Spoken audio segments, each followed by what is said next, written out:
Welcome to the Software Process and Measurement Cast number 853. I'm Tom Kegley, your host. The SPaMCAST 853 features our interview with John Conafay, CEO and co-founder of Integrate. John and I talked about program management in complex environments and real-time collaboration. In complex environments with multiple teams, real-time collaboration not only saves time, but it also saves money. John Conafay is an U.S. Air Force veteran and the CEO and co-founder of Integrate, building program management software with a systems engineering approach for the world's most ambitious machines. Are you ready to collaborate in real time? It's time for the conversation. John Conafay, welcome to the Software Process and Measurement Cast. Thank you so much for having me. I'm looking forward to this conversation. John, we're going to start probably with some level setting, a couple of basic questions just to make sure that you and I are using the same language and, given that the audience is worldwide, that they understand what we're talking about. Let's start with what the heck is program management and how is that different than project management, perhaps? Yeah, absolutely. So project management, you could describe as something that can get done in a matter of months on the long end, usually a matter of weeks, that is maybe a single large deliverable. Program management is all of those projects wrapped up into one very, very large program. So saying, I want to build a rocket and the turbo pump from the engine would be a project.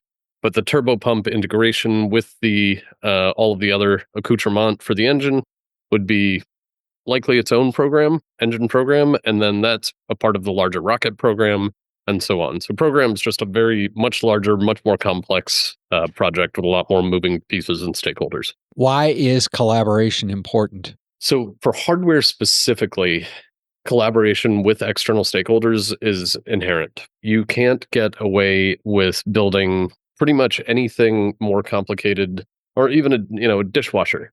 You can't really get away with building that all in-house. You're not going to cut your own silicon. You're not going to mine your own minerals and all of these things to get the metal that you need. You usually have to work with suppliers. You have to work with distributors and the like. And where we are with software right now is the majority of software built for project management is built to build software. And with software, you can have an entire team that goes in, fixes bugs, no problem. You don't have objects that are literally taking up physical space that have to be shipped to you and that your entire schedule is dependent on. So the ability to have a single source of truth that you can parse out to your external stakeholders while keeping everything else fully isolated and secret is what we speak about when we think about a collaboration. Everybody, their mother, brother, and sister says, we're a collaborative application so the teams can work together better, but it's usually in your company only. We broke that fourth wall. We're making it as seamless to collaborate externally with all of your suppliers as you might internally or customers. Why would it be, and obviously, having worked in hardware software combinations, nothing like you have, but things like ATMs and things like that. You do have external suppliers that don't need to know everything. But if many people who are listening to the podcast don't recognize the need for really having or working that closely with someone outside that you need to coordinate, or collaborate, which those two words are different, but they can't know everything. Why can't they know everything?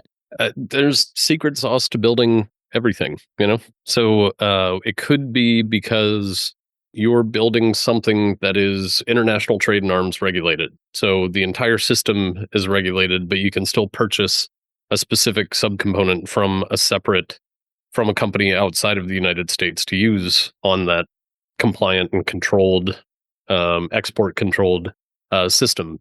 So you want to work with them on that single part, but the greater system, it would be illegal for you to show them. That's a big use case in the space industry specifically. Competitive intelligence is huge. Some of your suppliers might be your competitors as well. Some of your customers might be your competitors as well. So you might be working with them, but you only want them to see the parts that you're non-competitive with. Customers, you might have a gigantic internal schedule that is all of the actual doing and all of the mess that happens behind the scenes to produce something for a customer, but all you want the customer to see is, when do you pay? What milestones are we hitting, and all of this. So you can hide all of the doing within the organization or between other organizations, while just giving them the information that's directly tied to your source of truth. In scenarios that are that complex, when you're trying to do real-time collaboration, how would you define real-time in comparison to not real-time? Yeah. So somebody has called it like real-time gaming. I think the creators of Figma made it like real-time gaming, where you can see the actions that the other stakeholder is taking immediately as they happen. So we have the concept of approvals on our tasks. Let's say somebody changes a task, moves it to the right 2 months. You want to know about that before like a weekly or monthly check-in date, because come on. Yeah. Surprises are so much fun, aren't they? That's the greatest part of the job, right? Is everybody, I think the saying is, everybody loves to be surprised all the time. Yeah, not. So this gives the ability for you to see changes as they happen.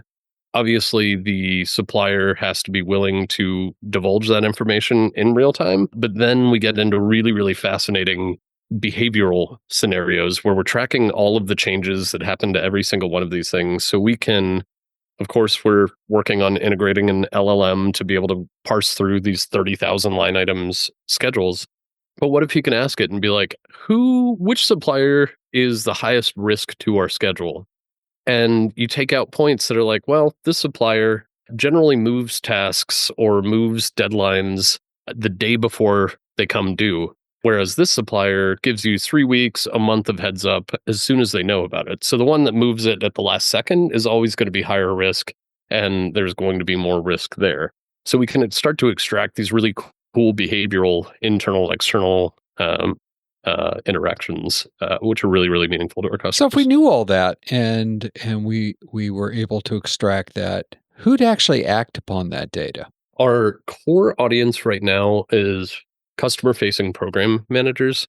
So mostly our customers are suppliers to others, and it's program managers that need to be able to communicate significant amounts of their schedule to their customers for deadlines and milestones and things like this. Or the customers of those suppliers need to be able to, are interacting with 6 to 180 different suppliers and need to be able to extract that information to understand if they need to make an adjustment to who they're working with, understand the risk that's inherent to their schedule and who's causing it. Because if it's internal, you definitely want to know. If it's external, you absolutely want to know. This whole idea of real-time knowledge, real-time collaboration, how do you think that changes accountability within a large program setting? You hit the nail on the head. One of the 3 major decisions that we made early on was the capability to have this internal external collaboration ability, specifically for accountability and to know where others stand. Because when you are pushing part of your schedule into somebody else's environment and they make part of their schedule dependent on what you have pushed into theirs, if they're changing something or if you're changing something, you have to be actively discussing it in real time, as opposed to or actively collaborating on it, on those changes, which means that people are held accountable. You're both looking at the exact same items on the schedule, just in 2 different places. So if somebody says, "Oh, I just didn't update, integrate," it's like, well, that's everything that's driving our internal schedule. We need you to do that. So it really drives a completely different level of accountability between suppliers and customers. As you've created this product and used it, gotten other people to use it, how has that changed their behavior? both internally within an organization running a program and externally with people that are, at least, working with. Yeah, substantially fewer weekly or biweekly checkpoints and touch points. So a lot of our customers have diminished the number of meetings that they need to have with their customers because we've created a portal for them to just see what's happening whenever. You get notifications from a company or a person that's not in your company because we built this cross or inter company collaboration capability. So reduced meetings, reduced risk. If you are working on the exact same task that somebody else is, as opposed to sending revision controlled files and documents back and forth, you know exactly where you stand in that moment, as opposed to, well, let's see what they say in 2 weeks about this schedule slip or anything like this. So reduced risk, substantially less meetings, faster decision time, faster time to product. Do you think because people know that others will know sooner, they make that either known earlier or actually work harder at actually not being the person that moves things? It might be too soon to tell, but that's the goal, is all about accountability. We built it as a single platform as opposed to, a customer platform and a supplier platform, because we wanted to drive those accountability changes and kind of changes of modus operandi for a lot of companies. Yeah. That takes time. We haven't seen it perfectly, but I think we're starting to see a lot of customers sort of change their mentality to how they get things done. Nice. And yeah, it straight up keeps people honest. Yeah, that's as I said, that's nice. That's Yeah. worthwhile. John, how do you see yourself, as a technical person or a business person? Business person that's in love with technology, like deeply in love with technology. So no formal education in engineering. Endlessly grateful to the engineers on our team for having the patience to tell me when I'm being unrealistic or to teach me about, various processes, the complexities. We're lucky to have a really, really spectacular team that's open and honest and debates healthily and all that. So very, very much business person that is insanely passionate about technology, and as always. How did you learn to have that humility to have those conversations and listen to the technical side of the organization? Pretty burning curiosity for my entire life. Like I am that annoying kid that just keeps asking questions and is like, I really got to go home. It's like, one more thing. How does this specifically fit? You know what I mean? And I also probably a healthy amount of insecurity, like a significant amount of insecurity. I went into a very highly technical industry with the space industry. And so I was starving to better understood or never be seen as that business person that doesn't care about reality, is just like get it done or, work outside of the bounds of reality. And so I asked, I would be going out to beers with the engineers daily just to pick their brain. I have a collection of napkins for diagrams, like how turbopumps work on engines, how rocket engines work, how specific orbits work, and why you can't, why it's harder to change an orbit unless you're in a highly elliptical or robotics or software architecture and things. I have like a full collection of these napkins that I'm probably going to frame one day because I just love them so much, of engineers that have been gracious enough with enough, beers or whiskey to teach me these things, Gracious and buys alcohol. Okay, good. Yeah. Now we understand. Now, again, part of the question obviously is I'm interested, but it's also that working with people that are highly technical engineers, whether they're hardware or software, that's really important for someone who's spinning up a business. And you have the great vision, but the technical side is also truly important. Why space exploration? What lit your fuse on that one? Yeah. Good question. There are a million little things that form us and who we are and how we how we come to where we are. And I think the big ones, loved technology and aerospace, and space is sort of the pinnacle of that, but wasn't terribly interested when I was younger outside of like human spaceflight. Didn't think about space much until I got into the Air Force, had to learn about GPS and navigation systems and all these things, and really loved. I mean, I had 22 F-22 fighters flying or taking off every single day right next to our dorm. I was marshaling in AWACS up in Alaska, and it's hard not to get really excited about all these big, crazy, cool, complex machines. So that helped a bit. And then I was actually looking for a co-founder to start an application company with while I was at Arizona State University after the Air Force. And so I went around to a bunch of technical clubs to see who I could find, and saw Students for the Exploration and Development of Space. And there was this guy, Ben Stinnett, who was the president at the time. He was a former Marine, insanely well-spoken, had the pitch down. They had rockets and high-altitude balloons and rovers and all these things. And I was like, wait, a student organization's doing this? I thought that was, only the purview of NASA and Lockheed and all this. And I went to the first meeting and I just fell in love with the organization, the technology, the ability to actually be a part of it, because it feels so much bigger.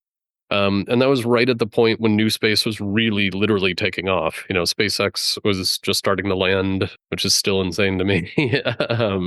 Planet Labs was out there, Spire Global. And so I like to say, came for the technology and stayed for the people. So Integrate is really, is it tailored for the space industry, or do you see it as something that fits in pretty much any or a certain segment of complex, environments? We started in the space industry, and we have been shaking off the stigma that we're only for space ever since, frankly. Okay. And because of my background. But we made I wanted to get shirts that said, "Don't call it a pivot," an expansion into every industry, because we realized early on that the mission management market was very, very tiny and controlled largely by one organization, and B, that this was a technical program management software that could be applicable for, I think we're having beers with Apple and Google engineers that were like, we have needed this our entire careers. Please build this for us. We're like, that sounds great. And so we expanded. So now we're in renewable energy, we're in automotive, we're in maritime, a lot of space customers. Our biggest customer is the DoD. Yeah, so it's widely applicable.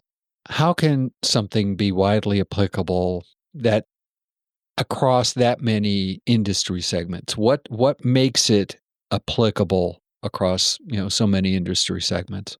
There's a lot of stuff that is unlocked by this internal, external stakeholder management and ability to collaborate. Of course, we're psychotic about UI and UX and security and all of these things. And we're on compliant environments that a lot of other companies aren't, because they seem scary and all this. So we have really, really cool project program management software, but it's project and program management software. We have features that differentiate us that are different flavor than others. But the biggest thing that differentiates us is the ability to actually, use the internet that we've had for 40 years. So as opposed to building a schedule in isolation and then sending it to somebody else so that they can take 5 hours to integrate it with their schedule, and then send it to somebody else to do the same thing, and having these horribly inefficient knock-on effects, or just really spectacular project and program management that also opens up a million possibilities that frankly should have been opened up 2 decades ago. Yeah, well, arguably, and I guess that's sort of another question that goes down that path is, why is it taken until, make sure that still was 2024 to actually get to a point where somebody's actually doing that versus exactly that? And having run a few programs in my life, I mailed stuff. Yeah. I actually let people into my system on occasion, which always scared the hell out of me. But Exactly. I think a confluence of events. So First, we're going through a bit of a deep tech renaissance right now, driven by SpaceX and Tesla and a number of other companies that are moving really, really fast and doing insanely ambitious things. You have a lot of people that are kind of waking up and saying, oh, wait, we can do really hard things and really complex things, and we can do this here. And so there was a growing need for it. But I think also the rise of social media and security of multi-tenant applications that allow this is, can be scary, but we've been living with it for 15 years now or more, where you can have data insanely secure but living next to each other, which allows for this unique ability to allow people to exchange and interpolate all of their schedules. So I think there's a bit of the fact that we all know how social media works. We all have confidence in these systems for sharing and collaborating in these real-time ways and messaging and all this. So there's a certain level of comfort with the idea of doing things this way now that didn't exist when Jira, Microsoft Project, or Smartsheet were founded. And they're fundamental architectural changes that are and can be scary. As you were going through that, what was percolating through my mind is that because you're younger, you've architected for this, and people like Jira or Microsoft, there's a lot of baggage that they would have to blow up to get at that. Exactly. Yeah. If you woke up tomorrow morning and someone handed you a magic wand and 2 wishes and said, John, you have the power to change any 2 things that impact program management, what would those 2 things be and why? We're solving such a big, sorry, not to sound too, but we're solving such a big part of one of them. I mean, I worked at 4 different hardware companies, and I'm building the software that I needed at every single one of them. And it's this, if I have to reconcile different schedules again, I'm going to lose my mind. And the fact that we do it in every organization is just insane to me. Like, you should just be able to say, hey, this is your part, this is my part, you're not going to see the rest of it. And we have the internet, let's use it, So not to sound cocky, but I think we're doing one of them, one of the biggest parts. And then the other part is I want to make costing and budgeting and all of this so simple and straightforward and easy for project and program managers to do that it doesn't require a degree. I want you to have a full picture of everything you're building in one place in such a digestible format and in a way that just happens, that just everybody's doing their work. And so what the realistic costs are within 2 to 5% margin. I think those two things. Let's say that last one happened. What in the world would be different? What would be different in the world around you? A lot faster to market with higher confidence. So we say internally a lot, let's bring the future faster. And that's what I want to see. I mean, we're seeing, I think, this guy that runs the Reindustrialize conference said something on LinkedIn the other day that was, every day I see the most amazing thing I've ever seen. And it's absolutely true. I mean, the technology that's coming out and that we're learning we're capable of, that's non-DoD, is mind-boggling. Like every single day I see something way cooler than I could have ever imagined would exist in my lifetime. And I want to make that happen faster. Yeah. I just said there's just nothing to come back on that. That's cool. Yeah. So, John, this has been marvelous. How would people continue the conversation? How would they find out about you? How would they find out about Integrate? Yeah, you can follow us on LinkedIn. So, Integrate Program Management for the world's most ambitious machines. Hit me up on LinkedIn, and you can go to our website at integrate.co. We'll have those in the show notes. John, at this point, I open up the platform. This has been marvelous. It's told a great story. It's really why, collaboration, why real-time collaboration is important. The platform's open for you to promote anything that you'd like. Check out a free trial. Bring the future faster. That's all I got. That is really a good tagline, by the way. Oh, thanks. Excellent. As I said, this has been marvelous. I'm glad we were able to finally get this done. Between me getting sick, I think my father-in-law died, you getting sick. I'm just glad we finally got here. This has been great. Thank you so much for the time. I really appreciate it and the flexibility, and hopefully both of your hearts are healing well.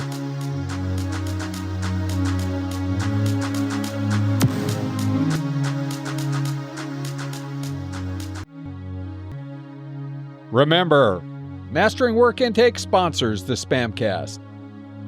Look at your to-do list and tell me that your work intake process is perfectly balanced. Whether you are reacting to your work or personal backlog, it's time to take control. Buy yourself a copy of Mastering Work Intake. I think your work-life balance will appreciate it. Links in the show notes. Interested in continuing the conversation about work intake with peers? Join the Mastering Work Intake community on LinkedIn. Link in the show notes. It's a safe place to have a great conversation about work intake. In Reread Saturday News, Chapter 5 of Development is Freedom by Amartya Sen begins with a phenomenal quote from Huxley from the book Science and Culture. It is the customary fate of new truths to begin as heresies and to end as superstitions. Several years ago, 2008 to be exact, I wrote an essay, The Center Will Not Hold, suggesting that radical ideas like Agile begin at the fringes and then assimilate to the center. I wish I had run across that quote that highlights the life cycle of ideas. Links in the show notes to this week's and all previous weeks' installments of Reread Saturday. In the Software Process and Measurement Cast number 854, we'll feature our essay on the need for personal accountability and performance. What are you accountable for? We'll also have a visit from Susan Parente, who brings her Not a Scrumdimentalist column to the podcast. If process improvement is a never-ending journey, why do so many people ask, are we there yet?